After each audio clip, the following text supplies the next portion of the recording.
kailangan mo nang bumalik kay Ana. Miss ko to, Ana. Miss ko na makita yung ngiti mo sa akin na ganito. Ha? Wala. Ibig ko sabihin na mamimiss kita kapag nasa office na ako. Kaya sana mamaya makapag-lunch tayo. Sa tingin mo, may papakulong na natin si Connie. Maghahanap pa sila ng ibang ebidensya para palaban sa mga Ocampo. Ang maganda, may nasimulan na tayo.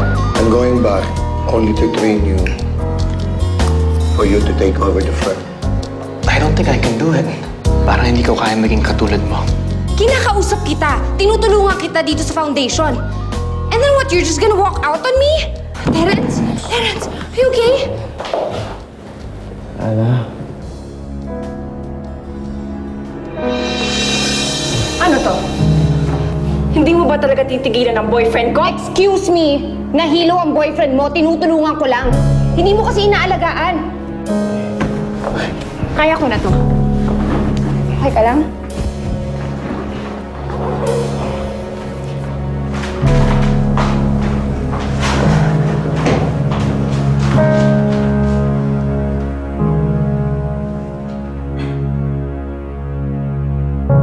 Mabuti naman at uusad na ulit yung kaso. Pero may magandang balita rin ako sa inyo.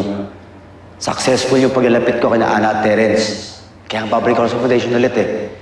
Arnold, salamat ulit ha. Kailangan nila ako dun eh. Sige po. Kita mo to si Ed. Okay din ah. Hayaan mo na yun. Gaya nga na sinabi mo, may pinagkakaabalahan kaya masaya. Sige na, Ana. Kumain ka na. Babalik ka pa sa klase mo. Gusto mo ba dalhin ko yung pagkain mo dito? Hindi, Ana, ako nang bahala sa kanya. Pagpapahingin ko lang siya at papakainin ko, tapos ihatid ko na siya sa'yo. Sige. Bye.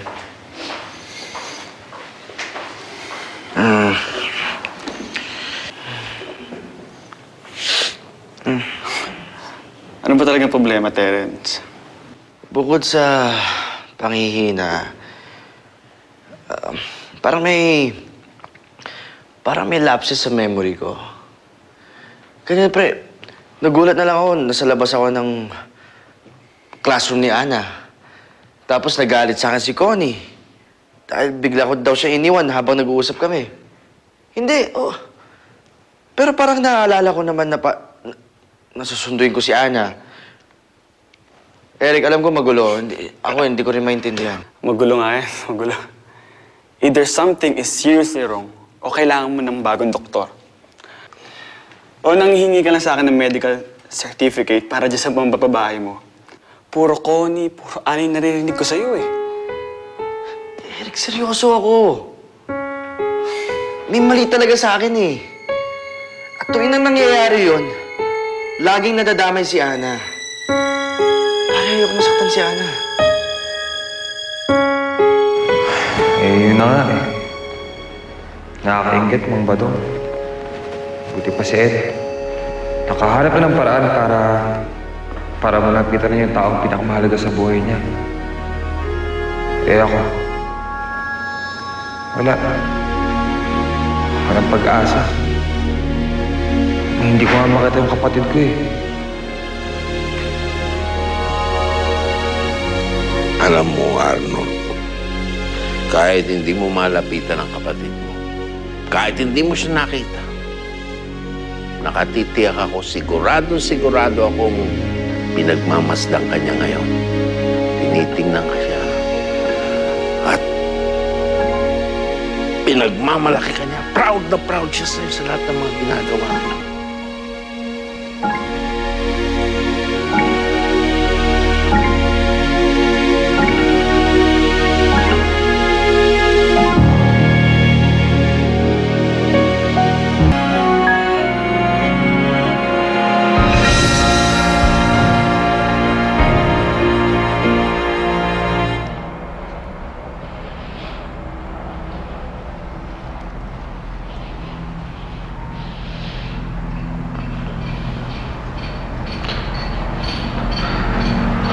Naririnig mo ba ako?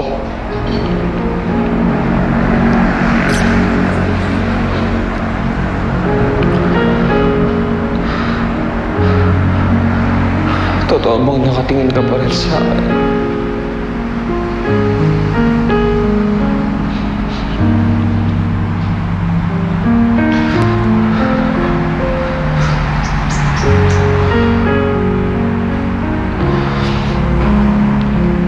Sana naririnig mo ako.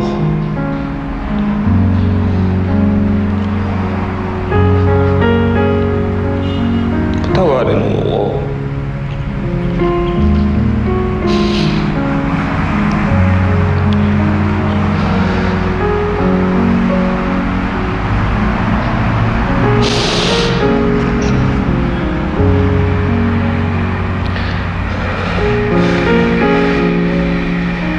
Itong ginagawa ko para kay Ara at kay Ed. Para sa kaso. Ginagawa ko to para sa Aleli.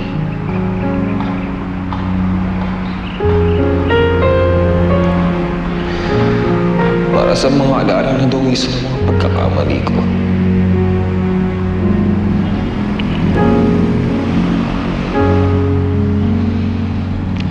Siguro, Aleli, kung naging mas mabuti akong tao, baka hindi ka muna na kinuha sa akin. Kung naging mas mabuti akong kuya, siguro mas sinayaan niyo na mas matagal tayo magkasama.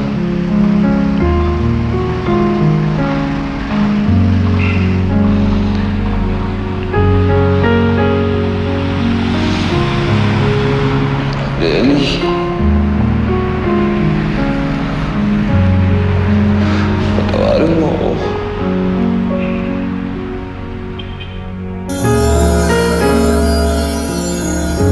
Kuya,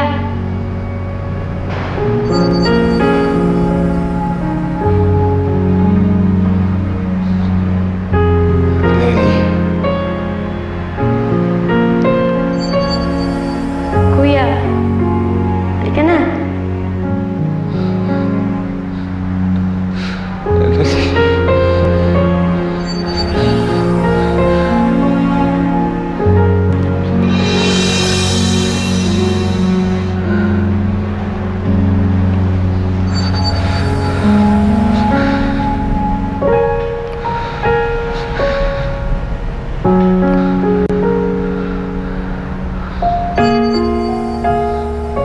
Badong?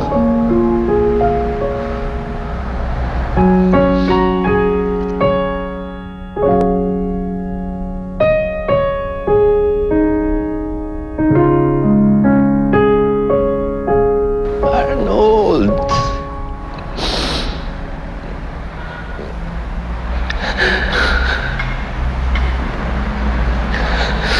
Badong,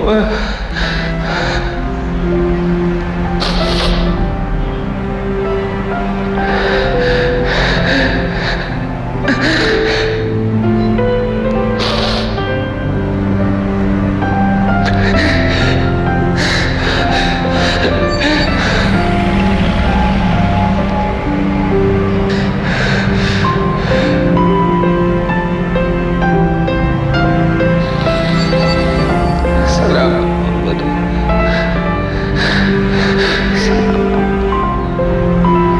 Salamat din, Arnold. Sige, sumama ka na sa sundo mo.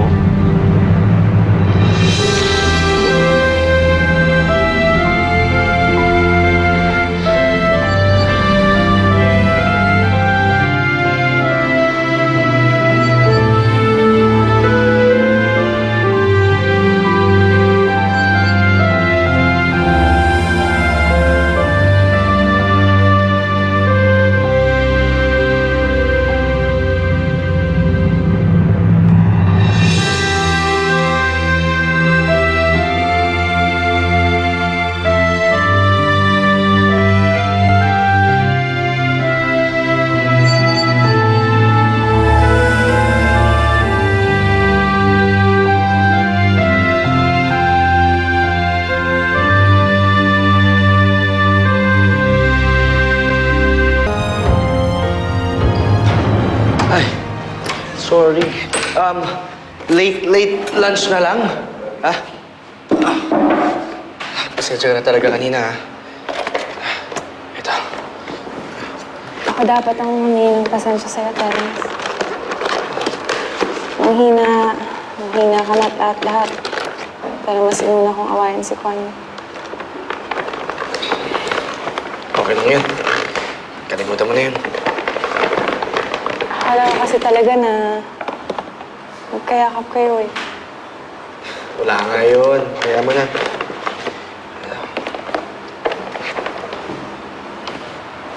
Terence, yung surprise pa kanina. Yung mga bulaklak. Ano ba talagang ibig sabihin mo?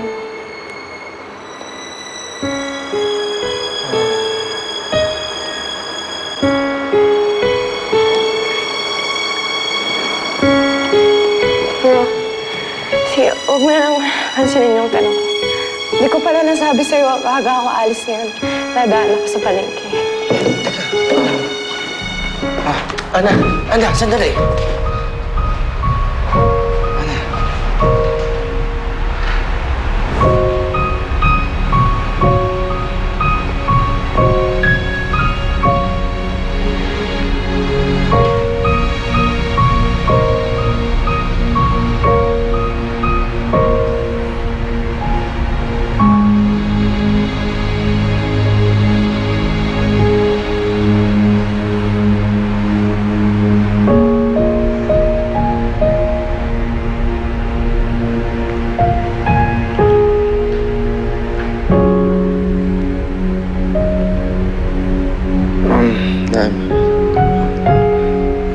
Sorry. Terence! Ano ka ba naman? Pagkakataon mo na yun eh. Bakit mo pinalagpas?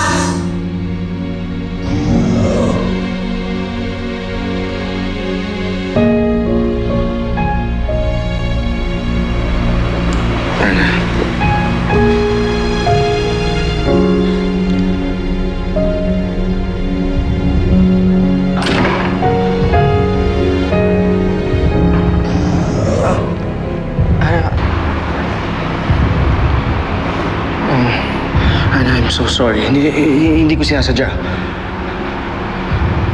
Sorry?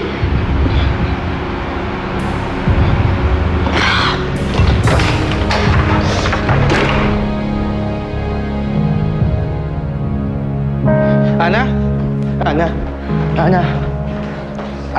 Terence, mag-usap nga tayo. Terence, ako Ano naman siya. ka ba naman? I Terence! never thought you'd be this unprofessional. Nakikipaghalikan ka kay Ana sa loob ng classroom?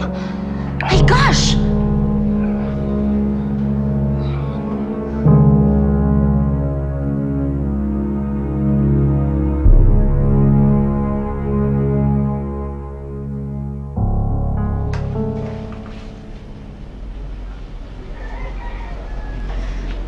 Guguluhan talaga ako, Nay. Minsan maalaga siya. Maasikaso. Pinilihan pa niya ako ng paborito kong bulaklak. Parang